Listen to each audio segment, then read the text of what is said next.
Welcome, everybody, to Connecting the Universe. I'm author and researcher Mike Ricksecker, back at you with another interactive class out of the secret library of the Connected Universe. Yeah, it's been a little while here. I've been kind of every other week here for a short spell just because of the different events I've been a part of, Michigan Paracon, Phenomicon, those sorts of things. And, I got to tour that new book, Travels Through Time, in part, which we're going to be talking about this evening as we dive into the question as to whether or not some of these shadow entities that we see and experience may actually be time slips. So both of these topics are ones that are favorites of mine. Many of you know my research, extensive research I've done into the phenomena of shadow entities, shadow beings, whatever you want to call them, shadow people. And of course, the latest book, Travels Through Time. I've been talking about stacked time theory for years, but finally formally proposed it in this new book. So, just for those that are listening to the podcast version of this later, please join us every Wednesday night, 8 o'clock p.m. Eastern Time at connecteduniverseportal.com, where you can watch us live, interact with the class, ask your questions, all that wonderful stuff, connecteduniverseportal.com. There's a 30-day free trial to the membership side of that, in which, of course, you get access to the weekly Connecting Universe interactive class, sneak peek and behind-the-scenes videos, monthly Q&A videos, exclusive articles, insider video travel blogs, including ancient Egypt, America Southwest, Ireland, and more. All of this, connecteduniverseportal.com. And also, it will be posted tomorrow. There is a Travels Through Time special presentation that we are going to be hosting September 28th, 7 o'clock p.m. Eastern Time. Be on the lookout for that. Those that are newsletter subscribers, you will get an email on that. Those that are members of the Connected Universe portal, you'll get a discount code for that. And for anybody else, stay tuned to the social media. You will see that posted. And also for members, get the app. Then you'll get all those notifications right to your phone and keep up to date on everything else. Also want to mention, we do still have the Egypt trip. Stargates of Ancient Egypt is, of course, registration still open April 16th to the 28th. I had a lot of people at Phenomicon interested in this. So you guys might want to jump on board this while you can. It's going to be absolutely amazing, fascinating. Again, our group gets 2 hours, just ourselves, special access to the Great Pyramid of Giza, and the entire thing is open up to us. We get access to everything there.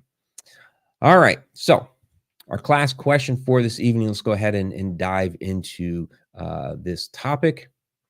And I didn't bring up the artwork, but that's all right. Question is, what do you think shadow entities really are?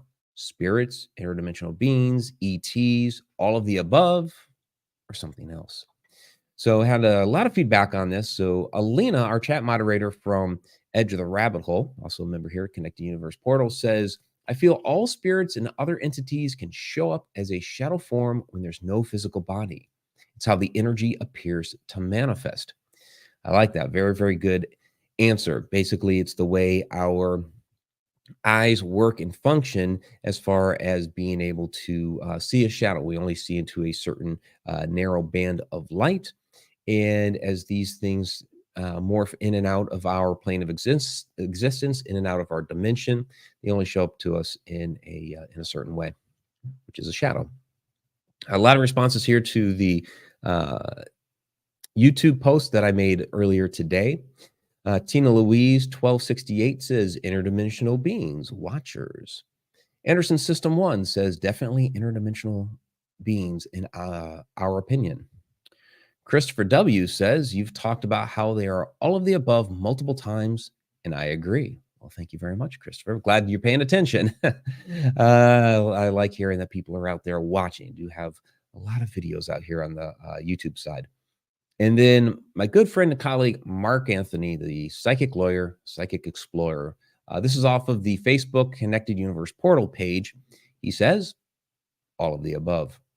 So, all right, let's go ahead and get into that. Let me see who's in the house so far. Tom McNicholas is in the house, Super Chat Superstar, of course. Virgin Mary, hello from Buffalo. Great to hear from you, Buffalo. James Gypsy Nagy's in the house. Great to see you. Crow Emil S. Hi, Mike and everyone. Hello. Great to see you back. And Sylvain is in the house as usual. Great to see you as well, Sylvain. All right. So we're going to step into this a couple ways. So we're first going to talk about what shadow entities are. Then we're going to talk about what time slips are.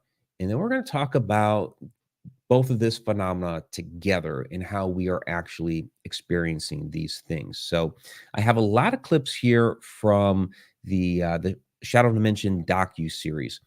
My voice is still recovering from the last couple of weeks with all the talking that I've done, the couple of events, uh, the podcasts that I've been doing, all of that wonderful stuff. Still, you probably hear it just fine. I feel it though. So we're going to go ahead and play some clips here along the way. So, okay, let's go ahead and try to define what a shadow person is. Now, that whenever somebody asks me and I'm on a podcast or what have you, and they say, okay, what's a shadow person? It's like, well, how long do you have? Because I have an entire book on the subject. I've got a 6-part docu-series that starts getting into it, but doesn't completely cover it because we have a season 2 coming out. How much time do we have here? Because they can be a lot of different things depending on the type that you're talking about. Okay. Great quote here from Mark Anthony. I just mentioned him a moment ago.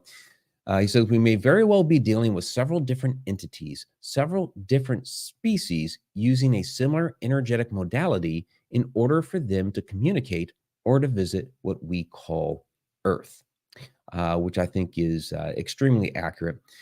Whether it is, that was the question to start off the whole thing. Are they spirits? Are they ETs? Are they interdimensional? Are they something else? And they can be all of these different things. So human spirit not fully manifesting as an apparition. An ET, couple different ways, maybe cloaking itself, maybe the way that it's traveling here, whether it's interdimensionally, of course, interdimensional beings, talking about something that comes from higher than the fourth dimension, because we are residing in that fourth dimension. And it was fascinating. We in ourselves are multidimensional beings because we have our consciousness is fourth dimensional, which is inside a third dimensional body. I'm not going to go through the whole dimensional primer in this. We just did that recently, about a month ago, when we were kind of, recapping the Travels Through Time book. I broke that down, and I've done that several times here. But basically, what we call time, again, time is a human construct, doesn't really exist, is the fourth dimension, but that's where our consciousness resides. And then, other different forms, astral projections can show up as shadows and, other things of this nature. And then we're going to get into time slips here as well.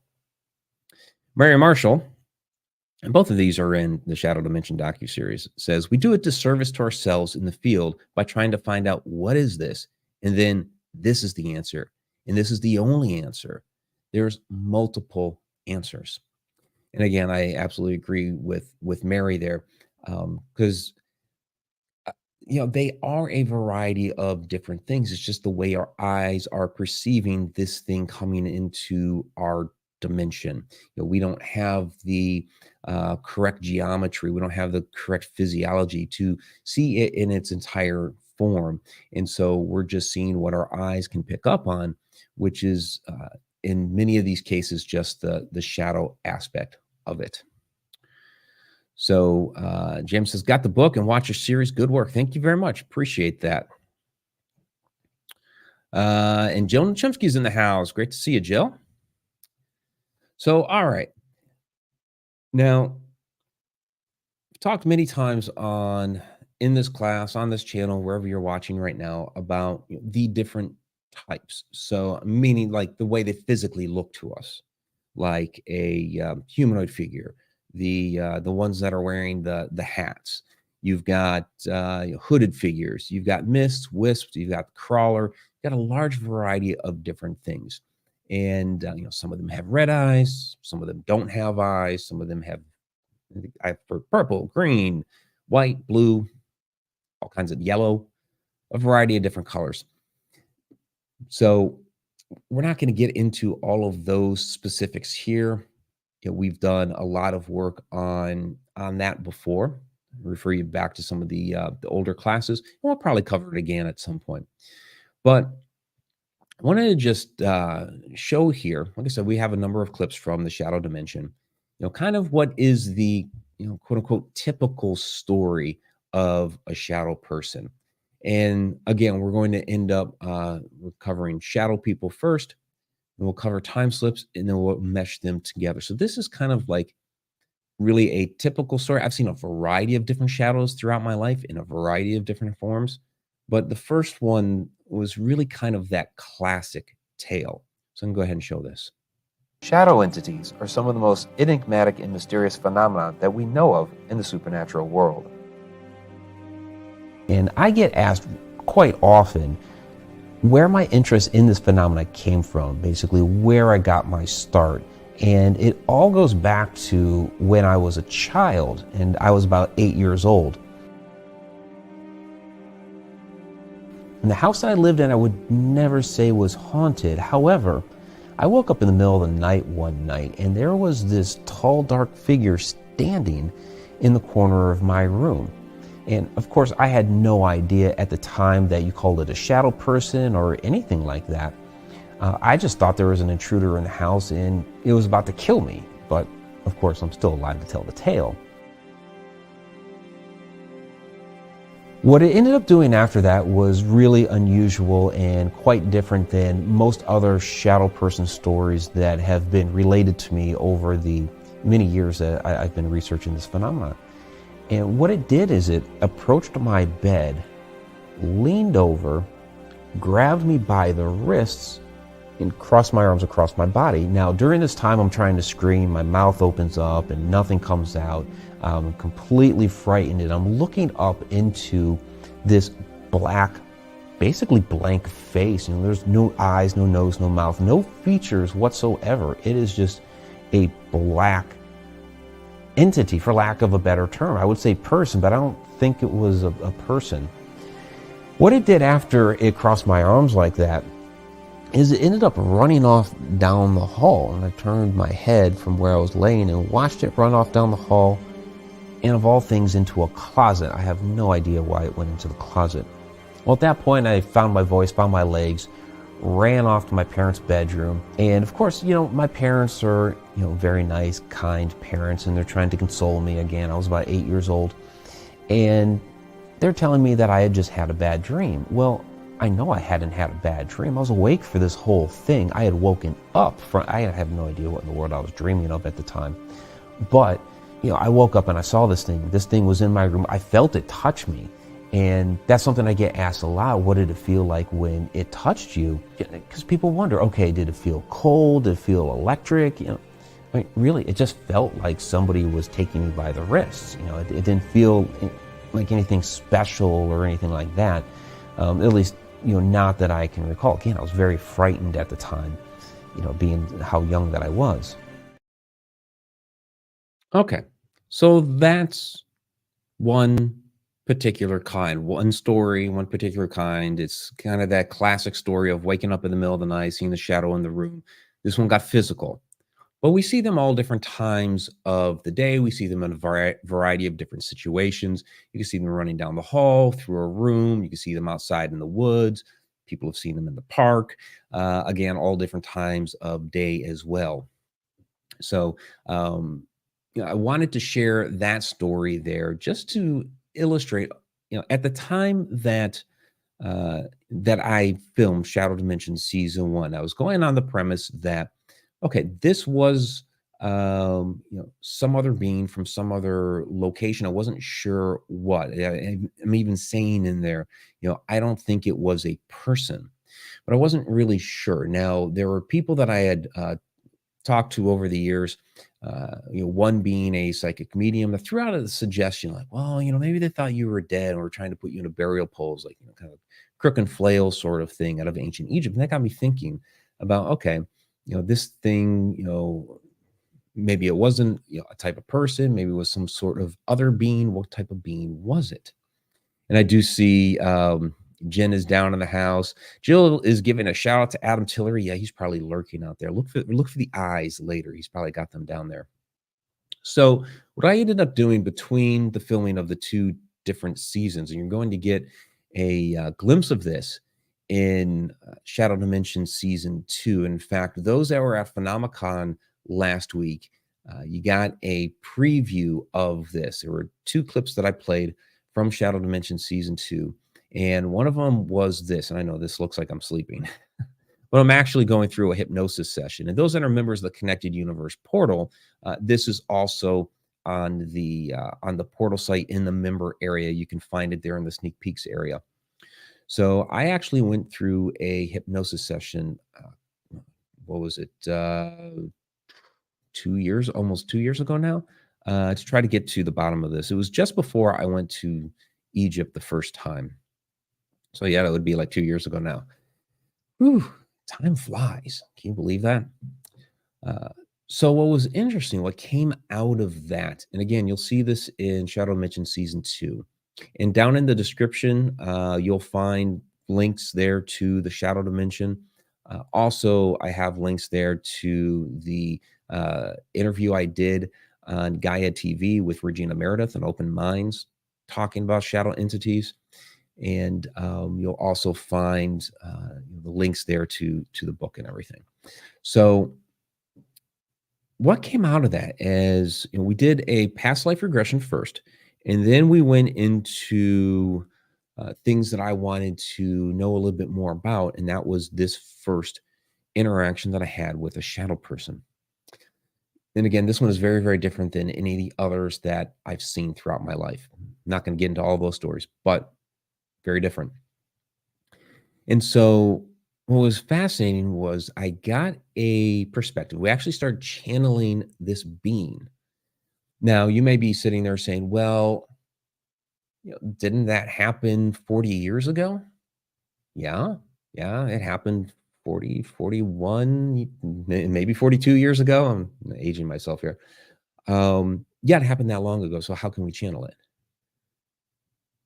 Time doesn't exist. Okay. All time, past, present, future, is all concurrent. We're going to talk about that here in a little bit when we get to stack time theory. She was able to channel this being, and we got to that moment. So we're having a conversation with this being essentially, and I actually got a perspective from the shadow itself, looking down onto my little 8-year-old body in the room at that moment, which was really disconcerting for one, because I'm seeing myself at that age, seeing this thing, trying to scream. So I see my little mouth open and all that sort of stuff. But I also got to feel the emotions of the entity itself. And that was one surprise that, I, as a child, was actually able to see it. And then two, it felt bad. It wasn't trying to scare me. And once it figured out that that's what was going on, when it approached my bed, it crossed my arms across my body like that, what it was trying to do was put me into a self hug. Then I got to see another thing from this perspective that I didn't as a child, or maybe didn't register or whatever. But as it crossed my arms like that, it also patted me on the wrists, kind of like a reassuring thing, and then ran out of there so it would stop scaring me. So very, very different perspective with that. And so then Ariana, the hypnotherapist, starts asking some different questions, like, why were you there? And so what it was doing there was, it was essentially on a research mission. It was studying humanity. And its particular assignment that night was in the room of a human child to watch and observe. So, of course, naturally, where are you from? And the answer was interesting. The answer was, I'm from another space. Ariana follows up and asks, you mean another dimension? And the response was, well, you might think of it as another dimension, but really it's another space, which is really quite fascinating, because it tells us that we might have some ideas about how the universe works, all these different dimensions. Our theoretical physicists telling us we have up to 11 hyperspatial dimensions. And this is information I've been talking about here for a long time, all the different dimensions, breaking it down, etc. And that's our understanding right now as humans, but it's a little different. It's not exactly quite what we think it is. It's another space. So it's a little cryptic, but it tells me also that, okay, what I was dealing with here was some sort of interdimensional being, interspatial being, whatever you want to call it. It was not from, it was not indigenous to Earth. It was not indigenous to our dimension, right? It doesn't necessarily mean that it wasn't indigenous to Earth. It could be, but in some other dimension somewhere. But I had the sneaking suspicion that this was somebody not only from another dimension, but from somewhere else in the cosmos. So in that sense, it would be a extraterrestrial interdimensional being. All right. So that's one example of many we could go through, but I just wanted to kind of break down, um, you know, like I said, we're defining first what shadows are. We're gonna define time slips here shortly, and then we're gonna mesh these two things together. And you have some comments down here. Um, and Alina's in the house. Great to see you, Alina. Sharon Lane as well. Fantastic. So great to see a lot of familiar faces down here this evening. All right. So, and Lena, if you want to moderate the chat since you're here, go right to it, my friend, since you are the chat moderator. Okay, so I do also want to illustrate shadow people throughout ancient history, because the ancients had a really kind of different and interesting perspective on what shadow entities are. That we see the beginnings of the idea of old hag syndrome here. We see them as recognizing different parts of the soul and what have you. It's a little bit of a longer clip, also from the shadow dimension, but I think it's important to cover this, and then we'll go ahead and we'll start getting into time slips. So those that have seen the shadow dimension and those that have been watching and following along with the classes and channel for a while, you're going to recognize this information, but I find it important to keep in mind. Shadow people go all the way back into ancient history. This is not a new phenomenon, and it's not like we just suddenly, discovered, oh, there are these shadow entities and decided to name them a certain term. The term shadow people goes all the way back into the spiritualism movement. They were using it quite extensively back then. You hear the stories of Madame d'Esperance and what she actually called shadow people in her haunted house that she grew up in which she stated would protect her from the ghosts that were there. She was actually more scared of the ghosts, the apparitions that she saw, than the actual shadow entities. Now, as she grew older, she moved out of that house and moved on, had a family and whatnot. Experiences with those shadow people in a different household were not as kind and benevolent.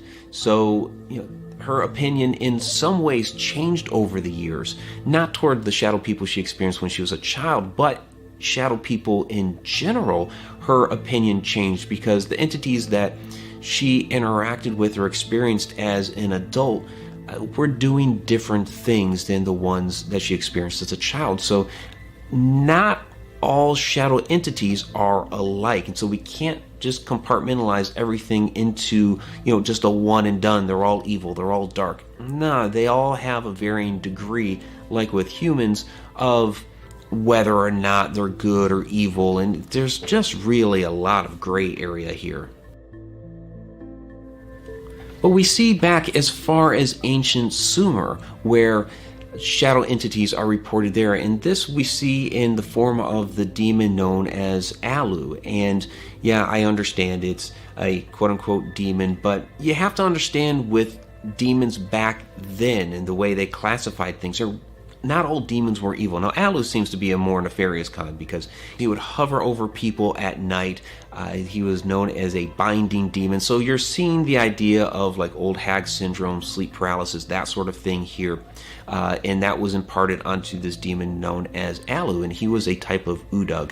And a Udug could be a good or bad demon. I know that concept of a good demon is a little bit foreign to us, but what you would do back then is you would invoke a good demon to basically battle against or ward against the bad demons. So you would have this good versus evil all the way back in ancient times with these shadow entities. Now, in ancient Egypt, they had the idea, the concept of different parts of the soul. And with Egypt, there were 7 different parts to the soul. And one of those was the kabit, or the shadow part of the soul. And this would stay here on earth after the person had gone on into the afterlife.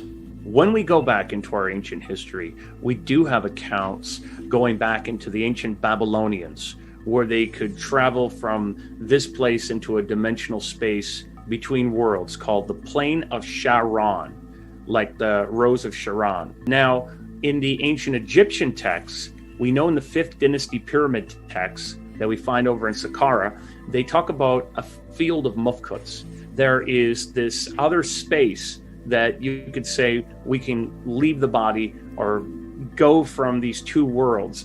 So the Egyptians believed that at death, parts of the soul would start making that transition into the afterlife in their journey to the constellation Orion. However, the animating force behind the person, the Ka and the Kabit parts of the soul, the shadow part, would actually remain here on Earth to roam. So you can already start to see some of the supernatural aspects of this idea of the animating force being left on Earth to roam around at will. Some Native American cultures, like the Choctaw, actually had some similar concepts. Although not 7 parts of the soul, they believed in 2 parts of the soul. So the Shalluk was the inside shadow, and at death, this part would go on to the land of the ghosts, where the Shalombish was the outside shadow, and this was, again, left to roam around on Earth. All right, so that gives us a little bit more context about what these shadows actually are.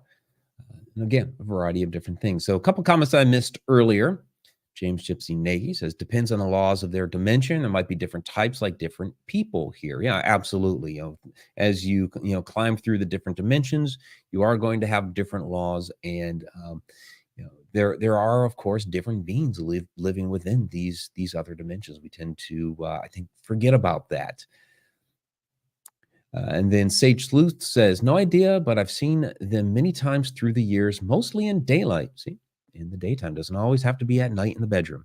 Validated once with a family member, also witnessing one at the same time. Never felt afraid. No glowing red eyes. They appear in different forms. They don't always have the eyes. In fact, most accounts don't. Most of the accounts that I've collected over the years, and I have had many, don't have the eyes. Usually it's, rather faceless. No eyes, no nose, no mouth, nothing. But many people do report the eyes as well, which of course gives us some context as to these are all a variety of different things. All right.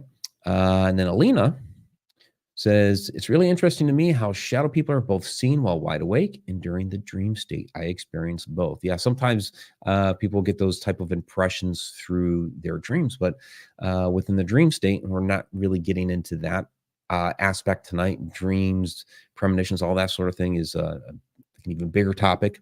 We've done some classes on that before. We'll do more down the road, but you're you end up in a different frequency. And so you're able to see and experience other things in a different way when you're in that state of being. And Jill saying, I learned something new. Never heard of the Egyptian Native American theories. That's what I love about this show. Thank you, Jill. That's kind of the idea. It's like, yeah, I'm doing all this research and collecting all these facts and knowledge and everything. And, I believe one of the most important things that we are doing in this life is passing on information. 1, love people. 2, pass on the knowledge to the next generation. Hopefully they will pick up the mantle and keep carrying it forward. Yeah, pass it on. Okay, so that takes care of kind of a primer on shadow people. And yeah, I've been, talking a bit fast here because we do have a lot of ground to cover here. So let's start talking here about time, and then we'll get into time slips. So Einstein here Says the distinction between past, present, and future is only a stubbornly persistent illusion. Yeah. So he said that 1955, just before his death. Now, he had a lot of different ideas about, of course, his space time continuum and what he called the block universe, where basically all time was present. Now, I came up with an idea. It popped in my head about 20 years ago.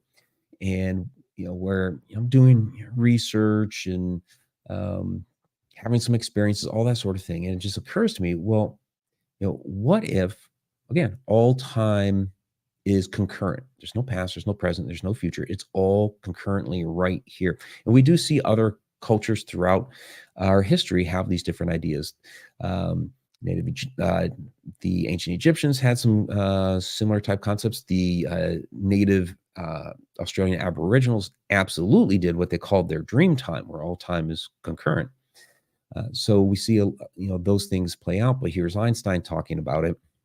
And that popped up in my research. Once the idea popped in my head, all time is concurrent. Let me dive into this a bit. But it occurred to me that, okay, if all time is concurrent, let's take where we're sitting right now.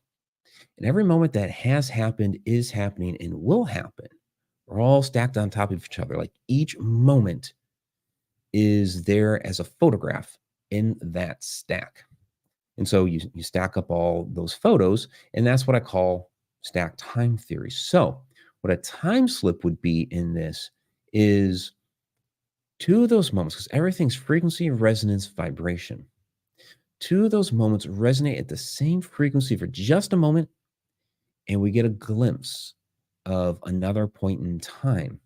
What's fascinating about that is while maybe we are looking into the past, that moment in the past is looking into the future. Now, that doesn't mean all of these are that case. What might be occurring in your mind is something like, like a haunting or a ghost or an apparition. Yeah, something like that. Doesn't mean all of them are this. Again, go back to Mary Marshall's quote. It's not just one thing. It's many things. It's all these different things. And so depending on the particular situation, we might have a different answer. So while one particular situation may be, this is actually a human spirit. In another situation, maybe this is just something residual, is kicking off and playing back a recording. In other situations, we are having what we would call a time slip. And two moments in time blend into each other for just a moment. They get a glimpse of each other. One of those places where this happened was what we call the Conjuring house. So this is a farmhouse in Harrisville, Rhode Island. Those of you, and there are probably many of you down there, that are very familiar with the movie The Conjuring. What actually happened there was very, very different, of course, than what happened in the movie. The Perron family lived there for 10 years, and throughout that entire time, they were haunted. It was not a demonic possession. The incident with the Warrens was a seance that went bad. And once, that seance that went bad was over, the Warrens were escorted off and they never came back.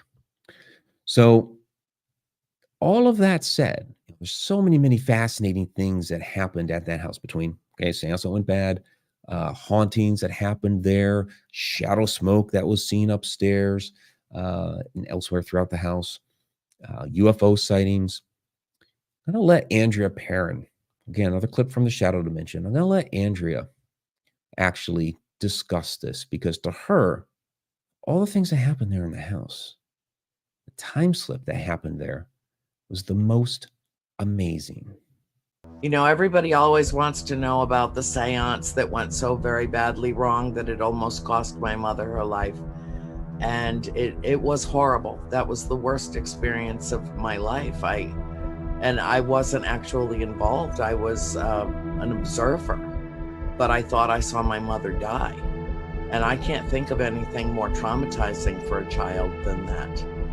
But it wasn't that was the most significant event in the house. It was a few months later, or a couple of months later. She came out of her room and she said she was hungry. And my mother was wasting away. She was living on coffee and cigarettes. She was waif-like in her appearance.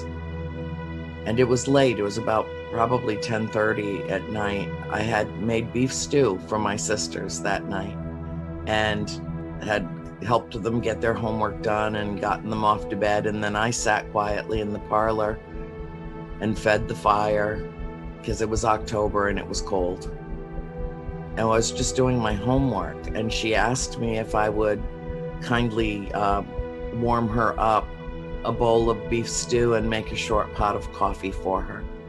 And I walked through, and I had to walk all the way. You know how big that house is. I had to walk all the way from the parlor to the kitchen to the pantry to warm up some stew for Mom. And of course, it took a few minutes because microwaves hadn't been invented yet, and we still used a Farberware coffee pot. So it took a few minutes. And in my absence, my mom leaned over to throw a big log on the fireplace. And when she did, she heard laughter and conversation over her shoulder. And she turned around and she looked awestruck into the dining room. And there, sitting at a table that was not our own, was a family. And there were a couple of kids running around and being, very playful and mischievous. And there was a woman who was dressed in a full-length dress or skirt and top. And she was cooking stew over a fireplace that was raging. And that fireplace had been closed and sealed tight for close to 100 years before we even got there. And there were two men sitting at the table, and one of them had a hat on and the other was just sitting there. They had pewter steins in front of them, which were outlawed by the 1800s. So it's indicative of the 1700s. And they were just chatting and having dinner. And the mother told the kids to take their places on the benches on one side of the table. And the two men were sitting on the other side of the table. And suddenly one of them turned and looked at the hearthstone of the fireplace in the parlor. And he made direct eye contact with my mother, and he smiled. And then he nudged the man beside him and pointed at her. And she was the ghost to them. And all of a sudden, my mother realized, after years of suffering in that house and not being able to make any sense, to reconcile in any way the inexplicable events which occurred there, suddenly she realized that she was in their dimension at the same time that they were in her dimension, and that they could see each other. And they were looking into the future while she was simultaneously peering into the past. And that is, for me and for her, the most remarkable thing that ever happened at the farm.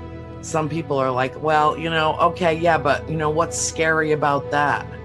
It's not about what's scary regarding that.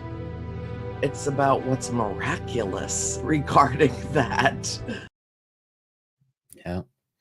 Time slip there at the Conjuring house. Now here's somebody, all the things that her family has been through, all the, the movie, all the television shows, all the interviews, guest appearances, all that stuff.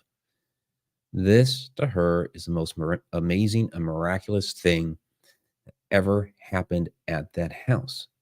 Time slip. 2 moments in time, getting a glimpse of each other. Of course, the question becomes, what is the catalyst, and can we make that happen on, at will, or can we harness that? Now, it's a little bit beyond the scope of this particular class to get into what exactly would make that happen. But I've talked about it before, as far as that particular house, the energy that's there. It's on Native American land. There's a lot of energy already present in the area, in that well room right below that parlor where Carolyn had that incident. You have an open well with water being a conductor of electromagnetic energy. And then the walls are made of limestone capped with granite blocks. Perfect little power plant. You see this stuff like at our ancient sites, like out in Egypt and what have you, to be able to harness the earth energy for healing purposes, entering altered states of consciousness, stargates and portals, etc. And there it is at the bottom of this house. So yeah, no wonder, so many crazy things happen there. No wonder there was a time slip there. Now, can we harness it? Can we tune our frequency to be able to do it ourselves on a more frequent basis and actually be able to control it? Possibly. I think it would take a lot of practice, a lot of meditation, that sort of thing, to be able to consciously do that.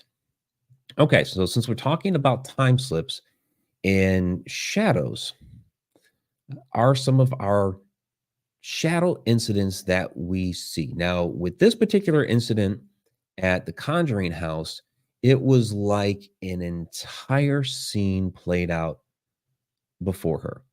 You had these people running around, sitting, cooking, all this stuff. It was like a full scene, fully fleshed out right in front of her.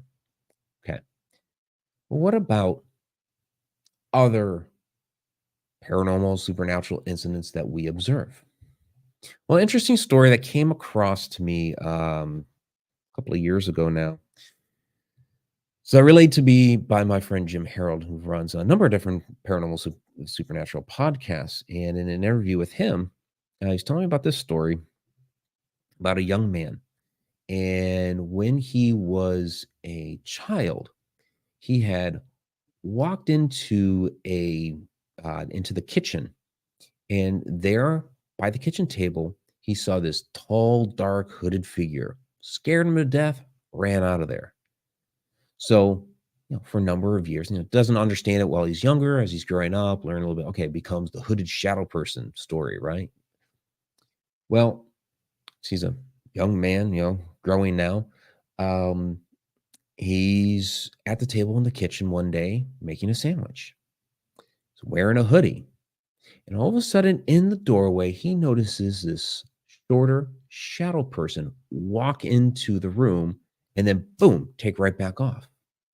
And he realized in that moment that he was actually seeing himself, that when he was young, when he was a kid, little, that he had seen himself as an older kid, young man, we'll say, standing over there by the table. And as a young man, he was seeing himself little.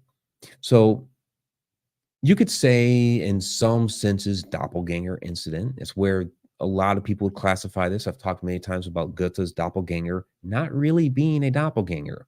Okay, you'll find it. You look up doppelganger stories. That one will show up in all the different lists. But it wasn't really. It's a time slip. Saw himself at another moment in time. So then why, in this particular incident, did it show up as a shadow and not fully formed like Carolyn Perrin had seen this entire family? When didn't tell the story, but with Goethe's quote unquote doppelganger, it was really himself that he had seen a couple of years apart, fully fleshed out. Looked like just a man walking down the road to him until he realized a couple of years later it was himself. But why did it show up as a shadow in this other particular story? And I believe that's because now people that are around my age, older, God, I've aged myself a couple of different times on this one tonight. Yeesh. You remember, your radio in your car or your big stereo you had the knob, right? So you're turning the tune, or if you had a little transistor radio, you might have the little wheel on the side. Well, as you're turning that, you're trying to perfectly get onto the station that you want to listen to. And when it comes in perfectly, everything's nice and clear and you can hear it just fine. But if you are a little bit short and you're just before that perfect tuning, or if you're a little bit after, it comes up staticky and garbled and distorted. It might cut in and out and that sort of thing. So I think that's what was happening here with this young man in this shadow story of himself, is that he wasn't fully tuning into it. Again, it all comes down to frequency, resonance, and vibration. He's tuning into, for one, his own energy, but that energy of himself is somewhere else on the stack of photographs, right? So he has to tune into a couple different things here. His moment has to tune into that other moment, and then he has to tune into his energy. So there's a lot of tuning going on here, right? That's why And Tom McNicholas is down there in the chat, and I always talk about the story, and Tom was there. The apparition of the little girl that we saw, she actually morphed out of shadow smoke. So some of these shadows do become apparitions and vice versa. But we didn't all see her the same. We all saw her a little bit differently. Where I saw her fully formed from her head down to about her knees, and she dissipated away. Others saw her fully formed at the feet on up, and she started to dissipate away at the head. And that's because we all have a different personal resonance. The human body is anywhere from about 9 to 16 hertz, give or take a little bit. And I might be resonating somewhere around 10, again, give or take a little bit, somebody else at 14, and so we're all a little different. And then the entity that we're looking at has their own resonance as well. So it's kind of a matter of how you're tuning into it. So I believe that's why that was a little bit different in this particular incident. Another personal incident here was at the Alaska Command Building at Elmendorf Air Force Base, Alaska. So those who watch Mission Unexplained, this is the story that was featured on that particular television show. We could talk later about my mixed feelings on it. They got the gist of the story there, although they changed up a few things on it. But basically what was going on down in the basement of that building was a secure communications center. We shared space with the comm center, with the base comm center. We were WMIX at the time, Worldwide Military Command Control Systems, which later became GCCS, Global Command and Control Systems. We're still in use today. Proud fact here, I was the first one to deploy that remotely on a temporary assignment that I had in Fort Polk, Louisiana back in 1995. Any case, hey, if you got something to brag about, you may as well, right? So in the basement of the buildings, we're sharing space there. Now, this is something I pretty much noticed right away that something was going on down in that basement, because you would see shadows moving in about, usually back in the back office area. Sometimes you'd see it in some of the server rack area, and there was even as you came out of the server rack room, that wasn't really server rack, I'm sorry, misspoke.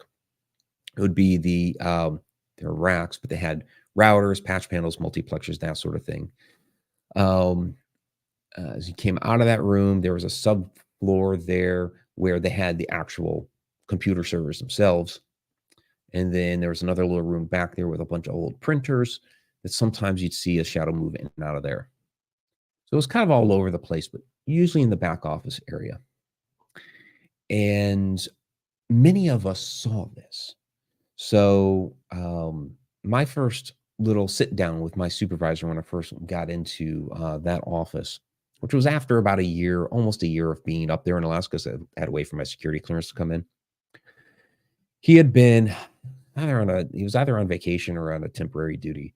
I can't remember which, but he wasn't there initially when I came in. It was like 2 weeks later when I finally met my supervisor, and we sat down, we had a conversation. And I'd already seen a couple little things by then. And we're talking and chatting. All of a sudden, noticed something kind of flit by the door. His door was open. It was like, I had glanced at it, and he noticed that I had glanced at it. He just simply said, "Yeah, that happens here." Like, oh, okay. And just left it at that. And we continued our conversation.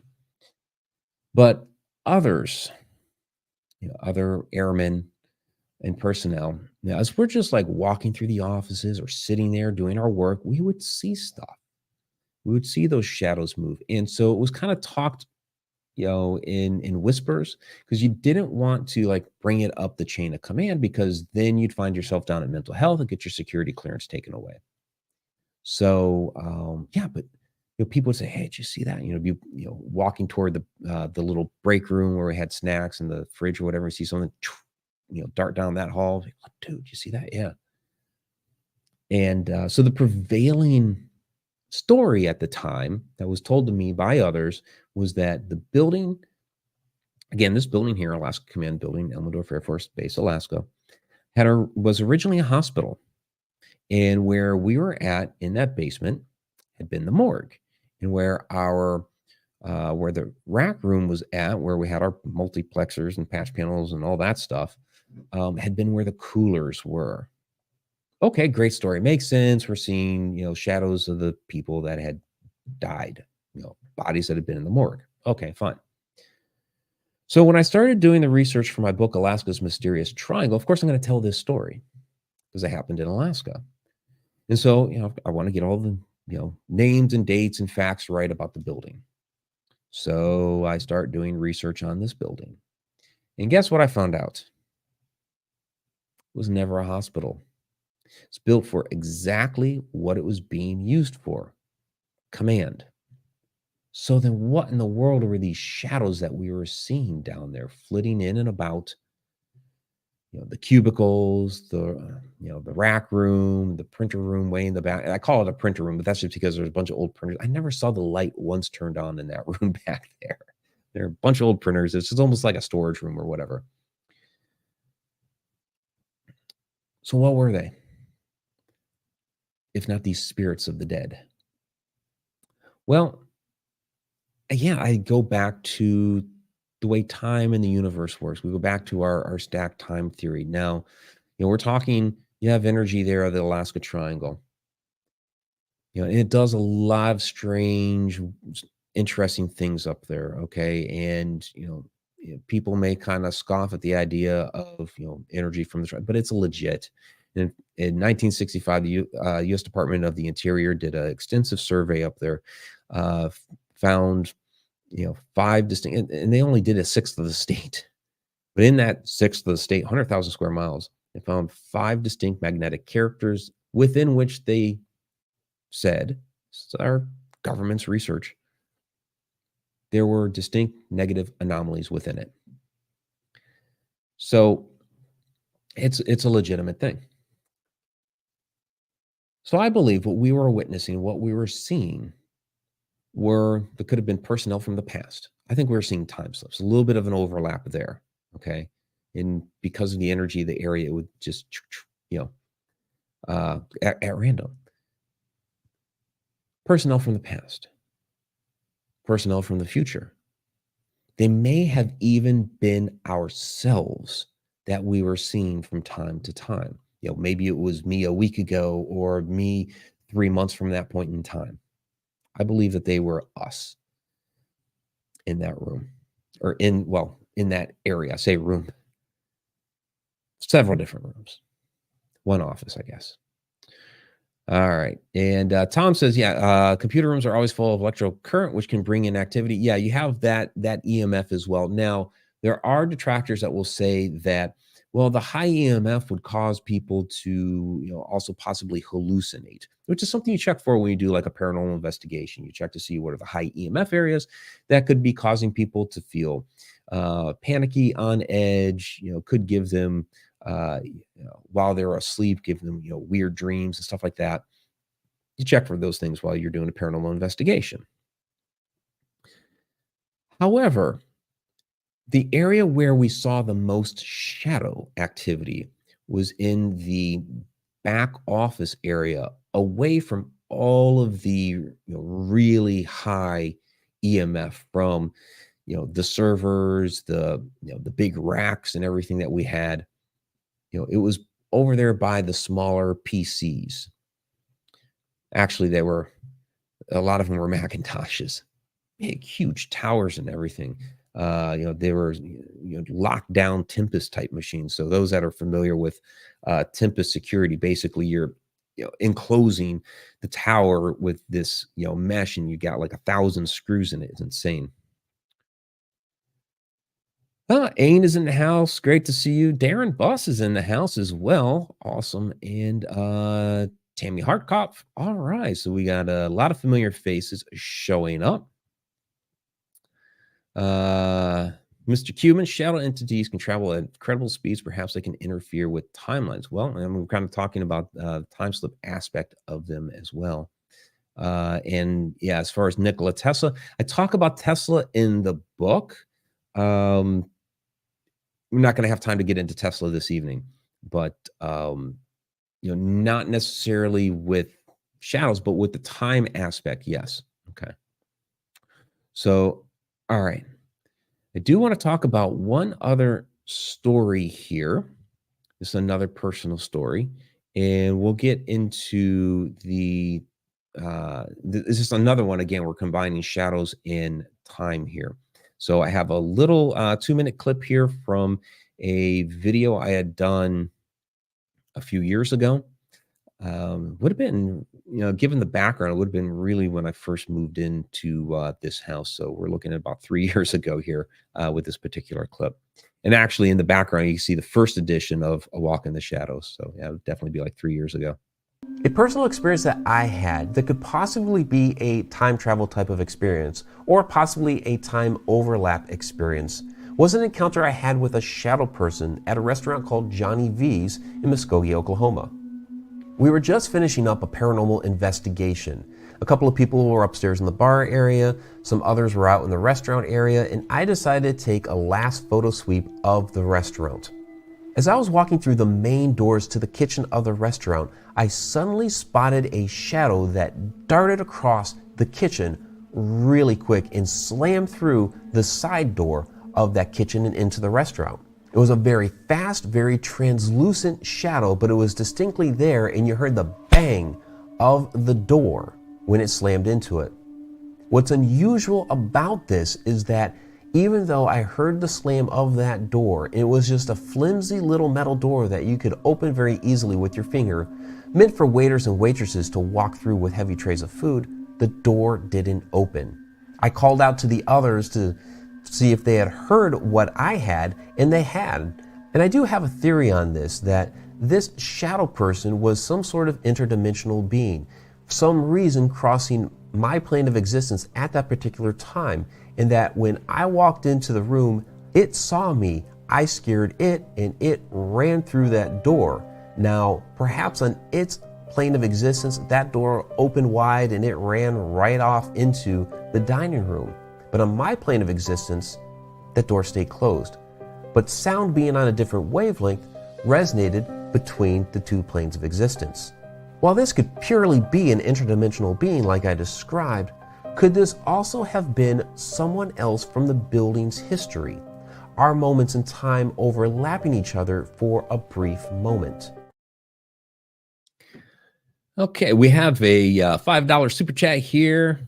And he says, "Thank you for these talks, Mike. I always learn a lot from you. To think the Hat Man led me here."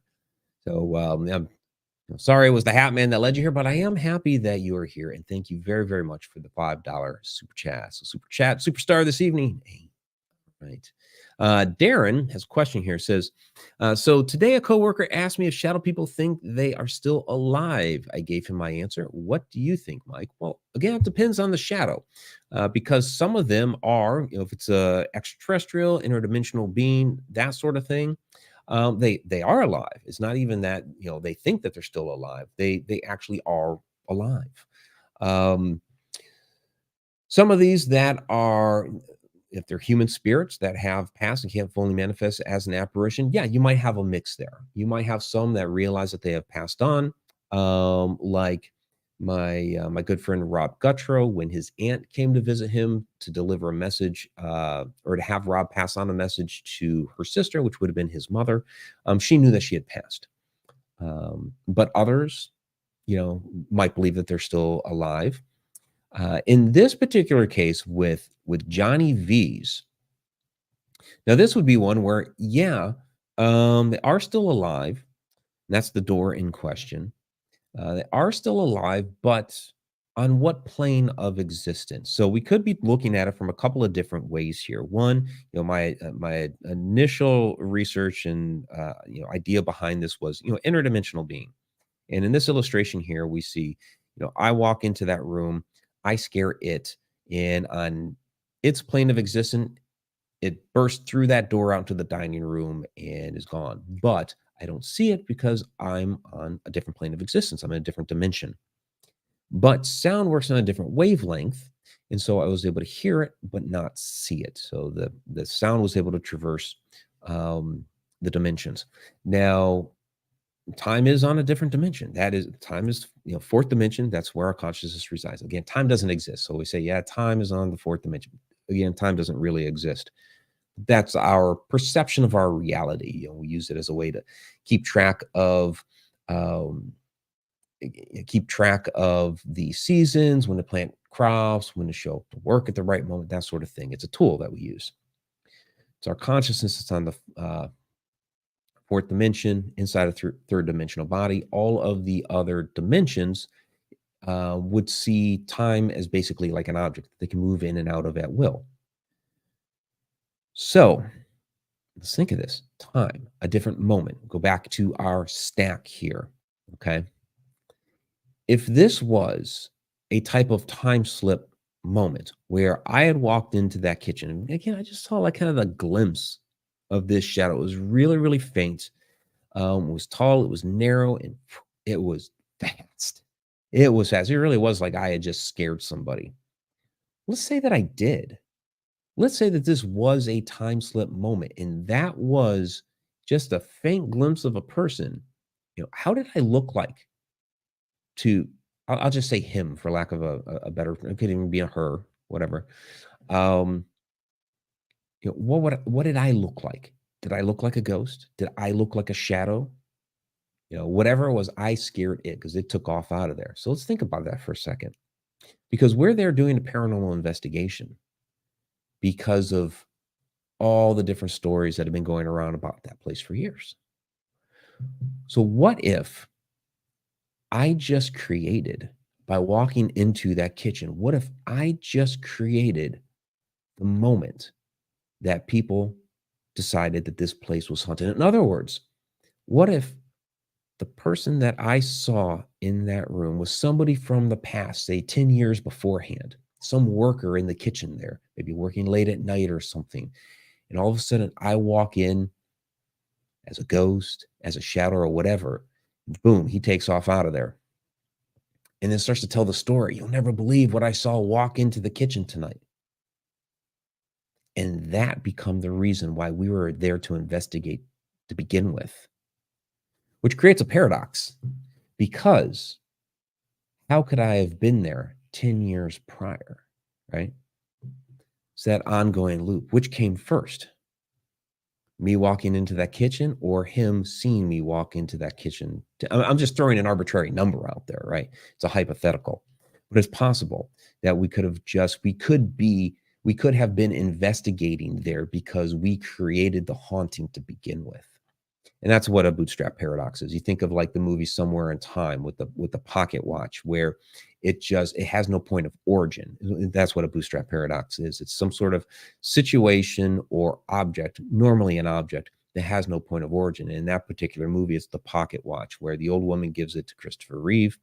Christopher Reeve carries it with him throughout the movie, including when he goes back into time, ends up giving it to the young Elise, Jane Seymour, who is still holding on to it when he's zapped back to the future. And as an old woman gives it to him later. It's a circle, round and around and around.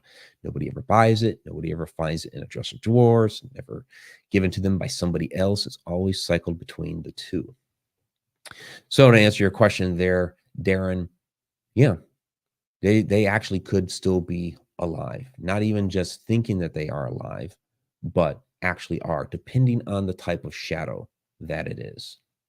All right. Final comments here. So those that are part of the Connected Universe portal, the member side, we're going to cut over to there here in just a moment. I do want to take a couple of the, see, Android Paranormal's in the house. Didn't have his notifications on. But also says that one of the 3 shadow entities I have seen reacted to my presence. Those who react to our time and space, I don't think are time slips personally.